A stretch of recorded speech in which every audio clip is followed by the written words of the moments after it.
showing you how we prepare the calçots here in Spain. This is something like onion, but it's different. It's typical from here in Catalonia. People prepare always for the parties. It's only available once a year. So during the winter, the people profit to make this with the friends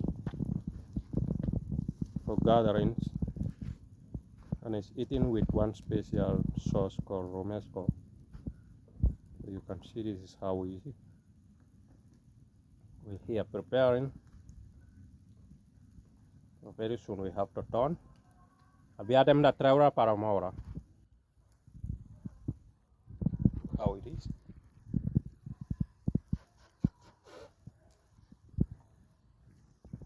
The two friends meet together. The people are coming. So look, this is how it is.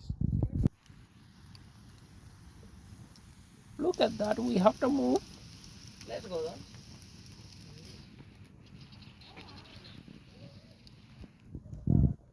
Com ha anat per Gàmbia? Gàmbia bé.